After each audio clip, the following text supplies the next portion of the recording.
Metta Beşa Sê Emîn.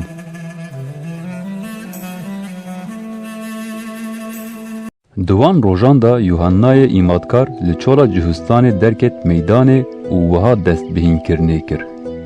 Tövbe bikin, çimkî padîşahiya azmanan nêzik e. Yuhanna ew ku îşaya pêxember wiha li ser wî gotiye. Dengê yê li çolê gazî dike. Riya Xudan amade bikin, şivereyên wî sererast bikin. Cilên Yuhanna ji pirça devê bûn û xwayişekî çermîn li pişta wî girêdayî bû. Xwarina wî kulî û hungvê çolê bû. Hingê ji Orşelîmê ji hemû cihistanê û ji tevahiya heremê çemê Urdinê de hatin bawî gunehên xwe eşkere dikirin û di çemê Urdinê de bi destê wî îmad dibûn. Lêgava Yuhanna dît ku ji Fêrisî û Saduqiyan gelek tên ku îmad bibin, wî ji wan re got: Hey têjikên koremaran, kê ji were gotiye ku hûn ji ber xezeba ku tê biravin, îcar fêkiyê ku tobekirinê tê bidin, ji xwe re nebêjin Birahîm bavê me ye, çimkî ez ji we re dibêjim ku Xwedê dikare ji van keviran jî zarokan ji Birahîm re rake. Ji xwe bivir li ser qurmê daran e.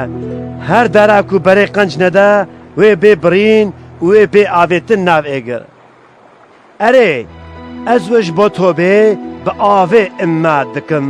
Lê ku piştî min tê, ji min bihêztir e, ez nehêjame ku çaro xawî hilgirim.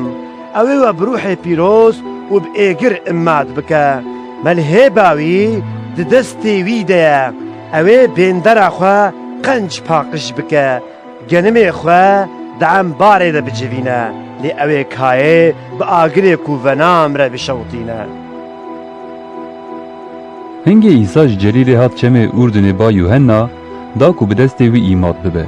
Lê Yuhanna xwest ku jê ra bibe asteng û got: Ji dêla ku divê ez bi destê te bêm îmad kirin, ma tu tê ba min. İsa bersîv da û got: Niha bihêle, çimkî divê em hemû rastiyan bi vî awayî bînin cî. Li ser vê yekê Yuhanna razî bû. İsa îmad bû, ji avê derket derneket û pêra pêra ezman qelîşî û wî dît ku ruhê Xwedê wek kevokekê hat xwarê û li ser wî danî. û dengekî ji ezmanan wiha got: Ev e kurê min ê delal, dilê min bo wî xweş e.